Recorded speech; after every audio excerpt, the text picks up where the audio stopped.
yona bese emva kwaloko ngizofunda incwadi yesibili anginoshumayela bese siyahamba wazona. 2 Corinthians chapter 3 verse 16 ufundeka kanje, kepha nxa iphendukela enkosini indwangu iyasuswa. Inkosi inguye umoya, kepha lapho umoya wenkosi ekhona kukhona inkululeko. Kepha nxa iphendukela enkosini indwangu iyasuswa.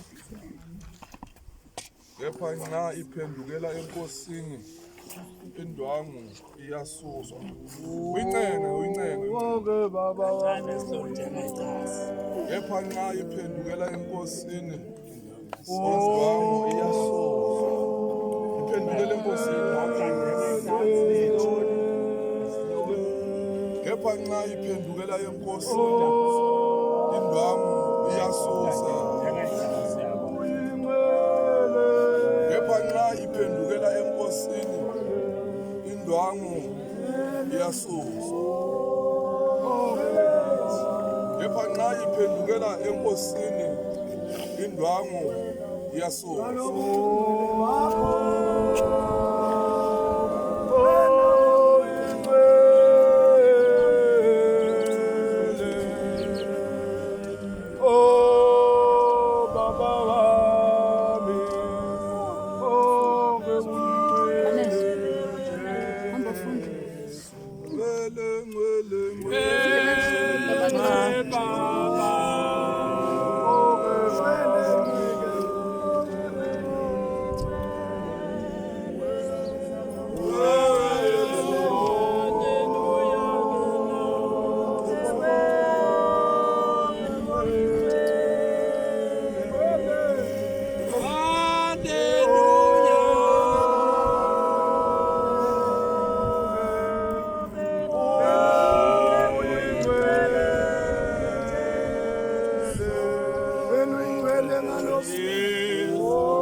Joshua chapter 4 verse number 5. Ngicela ku number 5. Joshua wathi kubo, welani phambi komphongolo kaJehova uNkulunkulu wenu. Niye phakathi kweJordani. Ngicela esihlokweni. Amatshe esikhumbuzo eGilgali naseJordani. Amatshe esikhumbuzo eGilgali naseJordani.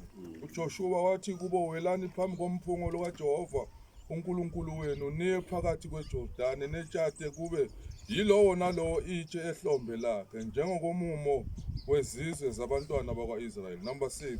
Qaphela sihlobo sami. Ukuba lokho kube yisikhumbuzo phakathi kwenu, kuze kuthi lapho abantwana benu benibuza ngesikhathi esizayo bethi, ayini lawo matshe kini na? Anothi kubo, kungokuba amanzi aseJordani anqamuka phambi komphongolo wesivumelwano sikaJehova. Lawo matshe ayisikhumbuzo. Sithethi macala muzi wakangwane. Amen. Lawa matshe ayisikhumbuzo. You feel like ukuthi ngumkhumbulile umama alikho icala, there's no string attached.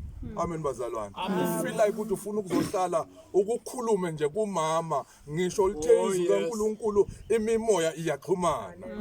Inyama ayixhumani kodwa imimoya iyaxhumana. Kezwakala bazalwane. Imimoya iyaxhumana. Akulona idemon, angeke umzala akuzale kusasa umbize ngedemon. Oh hallelujah. We are wrong sihlobo sami. Akakuzali lo muntu akukhulise anakhele igceke anakhele umuzi kusasa ngobelele phansi emathuneni useyidemon. Lawa matshe isizothi isizukulwane nesizukulwane nasinibuza sithi mama gogo mkhulu sibali mkhwenyana ayini lawo matshe ayisikhumbuzo. When we feel like ukuthi lawo matshe ake sikhumbule nenkukhu nihlabe sikhumbule nje umama. Amen. Simkhumbulile nje umama. Simkhumbulile nje umama.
In loving